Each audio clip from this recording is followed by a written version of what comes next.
that was a good place to start, Rick, because we were going to talk about the holidays and some of our experiences as physicians during the holiday season. So I'll kind of bring that discussion back and kind of start from there, and then just let this go wherever it's going. And for people who are wondering why I'm wearing this, that was the intent today. But so we've all had long careers in medicine, and we've all had to work throughout the holidays. And I just wanted to kind of get your thoughts on how did you deal with it? What were some of your early concerns when you were first had to be working those hours? You felt like everybody else was out having a great time, and you're there either at the hospital or having to man your practice. So Rick, I know you had a real I think a really good way of handling it and dealing with some of the patient aspect of it too. So well, the patient aspect, we all had, everybody had to have their own game. And at the time, when I remember the most was when your family was young, the hardest one for me was, of the holidays to cover, the hardest one for me to cover, believe it or not, wasn't Christmas, because on Christmas it was dead. So I could be with the family from, we were done with the tree by 6:42. So I could be with the family and then still going to make rounds at 9 o'clock, and things didn't pick up in the hospitals till afternoon. But Thanksgiving was tough for me because you were on for 4 days. So Wednesday afternoon, the world left, Yes. You felt the whole world just die, because you couldn't get, if I got in trouble, I couldn't call Randy. He wasn't there. Right. Busiest travel day of the year. He's gone. So you were on your own until that Monday at 7 a.m. And so I always thought Thanksgiving was a very tough one to cover from a personal standpoint. Christmas, New Year's was, like Randy said, New Year's just crazy people anyway. But my story from New Year's, I remember the people always, no, I won't even say that one. I better not go to that one. One of the things that I always found was that the biggest struggles that I had with the holidays were the patients, if they were in the hospital, who wanted to go home.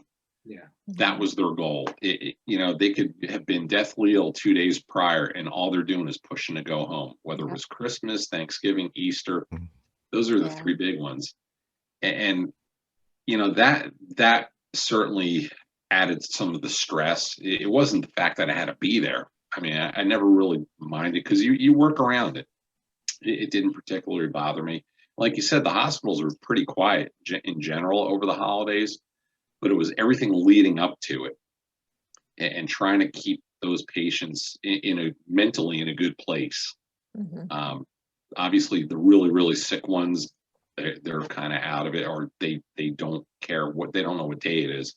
But when you got those ones who are kind of on the borderline and they want to get out of there, I'd always have to have this discussion. I kind of narrowed it down to, look, my goal is to get you well, so you don't have to come back. We want to get you home, and you'll have other holidays, to celebrate. But right now, this is, it's going to be okay. But you'd have to kind of walk them off the ledge a little bit.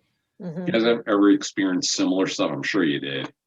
Oh, absolutely. From a nursing perspective, it was always a busy time because of that very reason right there. Everybody wanted to go. So the discharge orders were just, coming in like crazy. And then if you were actually working on the holiday for those souls that had to stay, they didn't get their wish, if you will.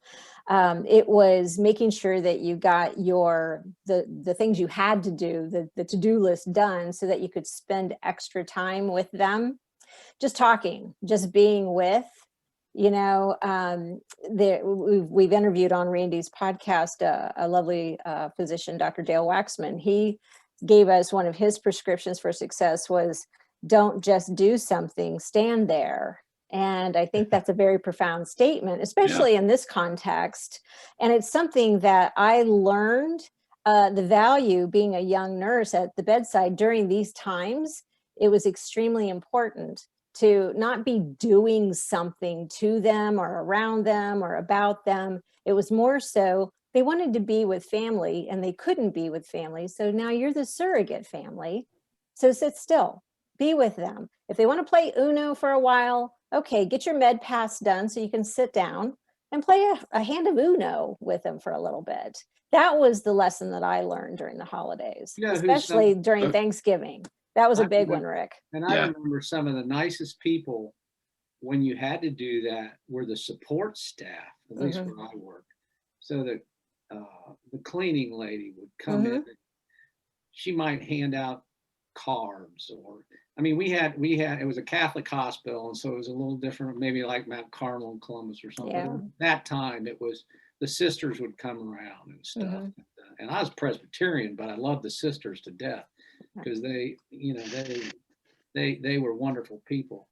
But yeah, all those people, those, you're right. I think people, you were surrogate, and the nurses were obviously, as we all know, angels on earth. So.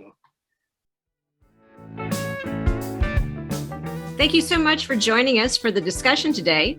If you would like to learn more about our guest, head on over to our Patreon page, where you can access exclusive content, including the full segment of our show. Never want to miss an Inside the Doctor's Lounge clip? Be sure to click the subscribe button to our MD Coaches YouTube channel. As always, we appreciate suggestions for future show topics. Let us know what you're thinking in the comments below. And finally, special thanks to Ryan Jones, who created and performs our theme music for the show.